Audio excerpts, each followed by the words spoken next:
Before we get into the greatest lie ever told about Africans, let's not forget some of the more well-known ones. The Dark Continent trope really became one of the most popular lies told about African people.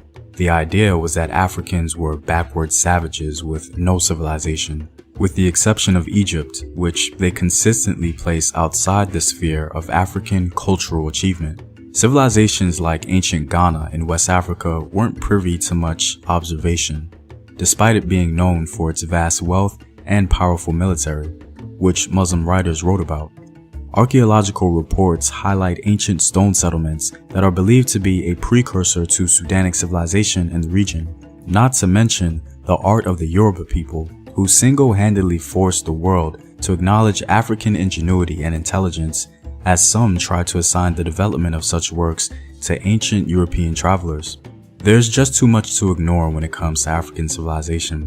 The Dark Continent trope doesn't have any ground to stand on when we consider ancient Meroitic civilization and the great Kushite rulers who started what some scholars call the African Renaissance, which was perhaps the first Renaissance in human history. And let's not forget the largest stone structures south of the Sahara. Great Zimbabwe is just one of many stone structures in the southern African region, revealing the glorious era of Shona civilization.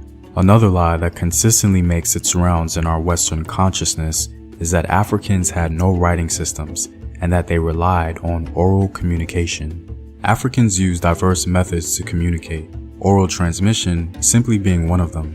One of the more popular writing forms in West Africa is called Nsibidi, believed to have originated amongst the Ikoi people of Nigeria. This writing form is largely viewed as ideographic or pictographic, conveying messages through symbols. It's interesting that many writing forms in Africa were originally invented for a specific class of people and not intended for public dissemination. For example, Egyptian hieroglyphs were originally only known amongst the priesthood.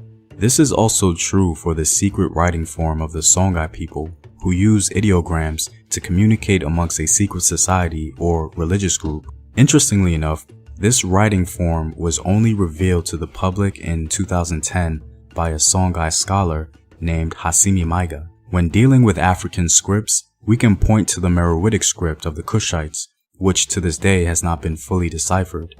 And that's really disappointing, as it would have been incredible to decipher Queen Amanirenas' stela concerning her triumphant interaction with the Romans, in which her primary objectives were met in a treaty. Even Southern Africa has some hidden gems when it comes to writing forms. João de Barros, a distinguished Portuguese analyst of the mid-16th century, upon his visit to Zimbabwe, wrote a very important description concerning the discovery of a writing form in one of the vassal kingdoms of the Mwene Mutapa Empire, called Batua. De Barros writes, "Over the gate of the building is an inscription, which neither the Moorish traders who were there, nor others learned in inscriptions could read, nor does anyone know in what character it is written." We really don't know what João de Barros saw, but from his perspective, it seems clear that he viewed what he saw as a sort of writing form which was indigenous to the region. Not even the Swahili traders that accompanied him could decipher it. Unfortunately, we really never hear about this again. Anyway, all this babbling I'm doing is for a reason. The lies told about Africa are many, and I really want us to understand the full scope of it and how grossly inaccurate they are. What may have started out as innocent quickly turned into an agenda that we have yet to undo. But by far, the greatest lie told about Africa has nothing to do with civilization, writing, or any of that. The greatest lie told about Africa actually came from a religious idea. And as we all know, religion has been one of the most powerful forces in human history.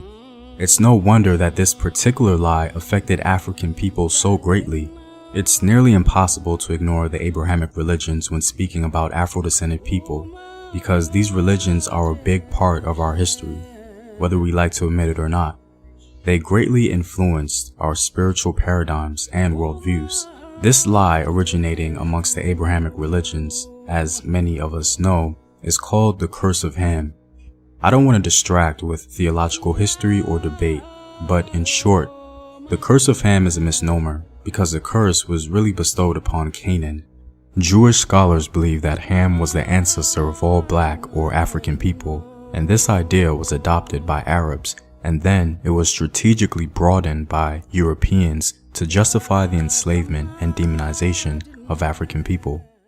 This is the greatest lie that has been told to our people, because it didn't just have physical and psychological repercussions, it also added a spiritual component, because some people within our community actually believe that it's true.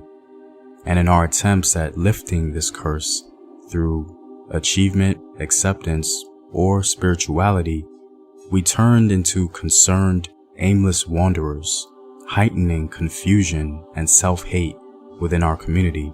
It's one of the most powerful invisible enemies we have as Afro-descended people, one that cannot be tangibly debunked. And although the belief in it has diminished greatly, the residuals may still be felt, because no matter our spiritual beliefs today, many of us were raised with this dark paradigm, and so I think it's important for us to speak on it, especially so that we won't pass this baggage on to the next generation. Anyway guys, I'm all out. Do you think this is the greatest lie that's ever been told about African people? Let me know your thoughts in the comments below.